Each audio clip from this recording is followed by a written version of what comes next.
अस्सलाम वालेकुम स्टूडेंट्स। काफ़ी दिनों से कोशिश कर रही हूँ, आपको बहुत बारी समझाने की कोशिश की कि आप अपनी क्लासेस अटेंड करें, लेकिन नहीं कर रहे हैं। Most of you they don't attend there classes. I don't know the reason why. तो ये कोशिश कर रही हूँ कि बिना क्लास अटेंड करे भी आप ये जो लेसन्स हैं वो समझ पाए। तो जो आज पढ़ाने जा रही हूँ वो आपके पॉलिटिकल साइंस का chapter number 3 democracy and diversity है। जैसे कि आपको पता है, डेमोक्रेसी हम कहते हैं it's a form of government which is of the people, by the people and for the people. और इन अ वे इसको हम ऐसे एक्सप्रेस कर सकते हैं कि अगर आप कहेंगे इसको डिफ़ाइन करने के लिए, तो it's a form of government in which people choose their representatives, and those representatives then govern the people or rule the people. तो लोग ही चुनते हैं, लोगों के लिए ही है और लोगों के द्वारा ही बनाई जाती है डेमोक्रेसी। और जब हम इंडिया की बात करते हैं, यहाँ पे democracy and diversity goes in hand, क्योंकि जो इंडिया है ये एक मल्टी कल्चरल सोसाइटी है। यहाँ पे स्टेट्स बहुत सारी हैं, लैंग्वेजेस बहुत सारी है, रिलीजन्स बहुत सारे हैं, कल्चर्स डिफरेंट डिफरेंट है। So in case of India we will say that democracy and diversity goes hand in hand. तो डाइवर्सिटी मेंटेन करने से ही यहाँ पे डेमोक्रेसी रहेगी। तो अगर हम कोशिश करें कि हम किसी एक पर्टिकुलर रिलीजन को या एक पर्टिकुलर रीजन को या एक पर्टिकुलर लैंग्वेज को डोमिनेट करे किस बाकियों के ऊपर, तो उससे जो नतीजा ये आएगा कि it will lead to the separatism. So if we want to maintain unity in the country, the most important thing is to maintain diversity.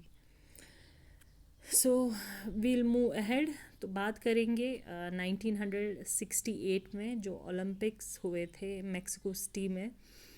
तो उसमें जो 200 मीटर्स की रेस थी, 3 जो वहाँ पे एथलीट्स थे, तो उन्होंने पार्टिसिपेट किया था, वो विनर्स थे बेसिकली।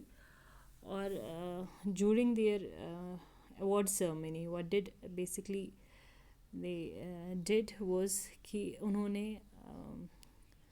प्रोटेस्ट किया था।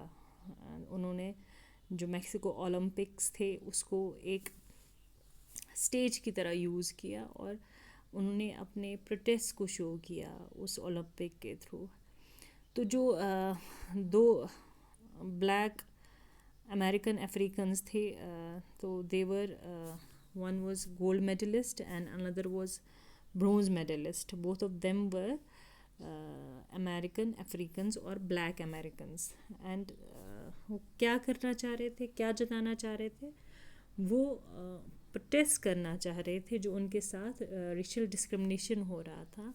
वाइट्स जो उनके साथ रेशियल डिस्क्रिमिनेशन कर रहे थे उसके अगेंस्ट वो प्रोटेस्ट लॉन्च करना चाह रहे थे वहाँ पे। तो उन्होंने क्या किया, उन्होंने अपनी मुट्ठियाँ जो जिनमें उन्होंने ब्लैक कलर के ग्लव्स पहने थे, अपनी मुट्ठियाँ रेज़ करते हुए उन्होंने हाथ उठाए हुए थे और उन्होंने ब्लैक कलर के मोजे पहने थे और शूज़ नहीं पहने थे। और ये उन्होंने उस टाइम पे किया जिस टाइम वहाँ पे, जैसे कि आपको पता है, जब मेडल दिए जाते हैं उस टाइम पे उस पर्टिकुलर कंट्री का नेशनल एंथम गाया जाता है।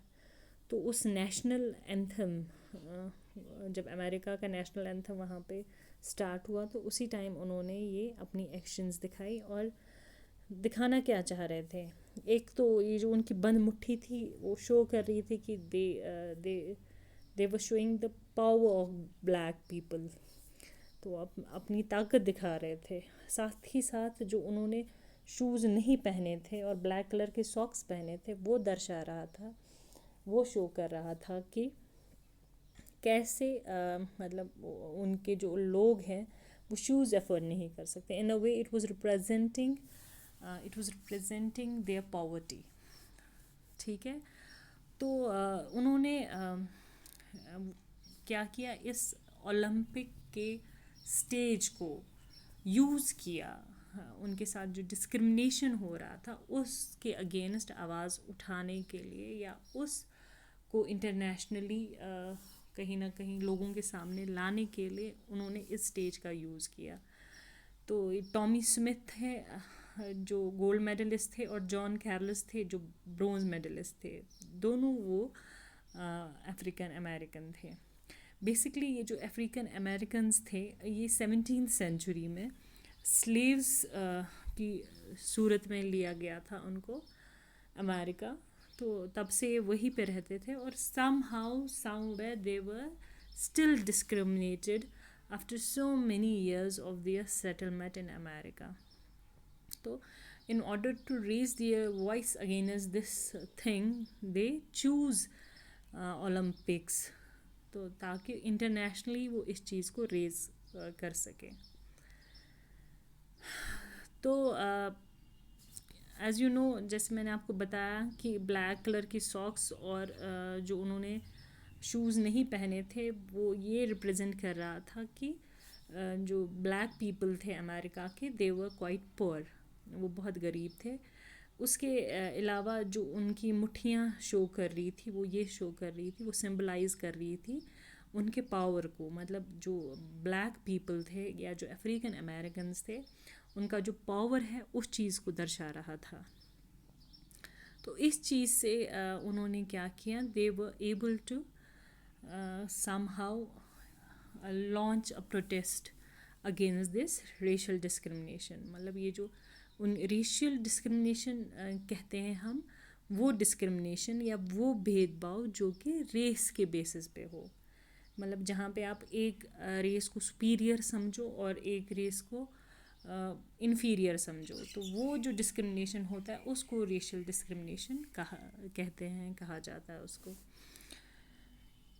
तो अमेरिका में 1966 से 1975 तक ब्लैक पावर मूवमेंट इमर्ज हुई.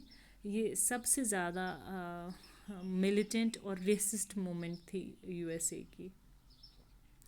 अच्छा, ये दो तो ये जो गोल्ड मेडलिस्ट था और जिन्होंने ब्रॉन्ज जीता था, उन्होंने तो प्रोटेस्ट किया ही किया.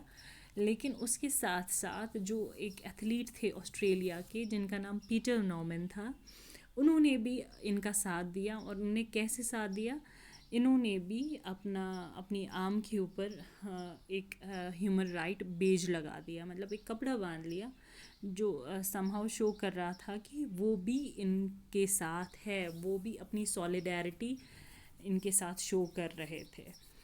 तो जो मकसद था इस चीज़ का वो तो ठीक था कि मतलब वो जो ब्लैक लोगों के साथ डिस्क्रिमिनेशन हो रहा था उसको इंटरनेशनली समहाउ लोगों का अटेंशन ड्रॉ कर रहे थे उस चीज़ की तरफ, और उस चीज़ के लिए उन्होंने ओलंपिक्स को यूज़ किया था. लेकिन इसके नतीजे क्या निकले, नतीजे ये निकले कि जो इंटरनेशनल ओलंपिक एसोसिएशन था, उन्होंने कैरलस और स्मिथ को गिल्टी माना. किस चीज़ का गिल्टी माना, जैसे कि आपको पता है ओलंपिक जो है एक नॉन पॉलिटिकल ऑर्गेनाइजेशन है जो इंटरनेशनली गेम्स को ऑर्गेनाइज करती है. तो लेकिन जो इन्होंने किया था, स्मिथ, जॉन्स और नॉर्मन ने, इन्होंने एक पॉलिटिकल स्टेटमेंट वहाँ से दिया था, तो इसके लिए उनको पनिश किया गया. कैरलस और स्मिथ को तो क्या किया गया, उनके एक तो जो मेडल्स थे उनसे वापस ले लिए गए. उनको काफ़ी ज़्यादा मतलब अमेरिका में क्रिटिसाइज़ किया गया इस चीज़ के लिए. लेकिन नॉर्मन जो थे, जो एक ऑस्ट्रेलियन एथलीट थे, उनको भी अगले ओलंपिक्स में नहीं खिलाया गया. तो in a way it was punishment for them to make a stage of Olympics somehow political और एपॉलिटिकल.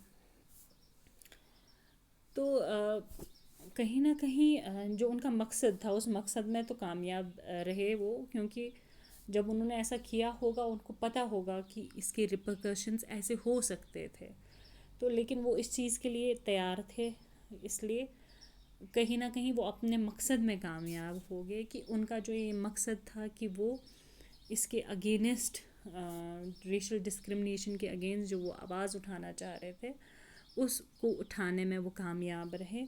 वो जो दुनिया भर का अटेंशन इसकी तरफ ड्रॉ करना चाह रहे थे उस चीज़ को करने में वो कामयाब रहे। तो ये जो civil right movement in USA, it was from 1954 to 1968. So the movement aimed at abolishing legal racial discrimination against African Americans led by Martin Luther King Jr.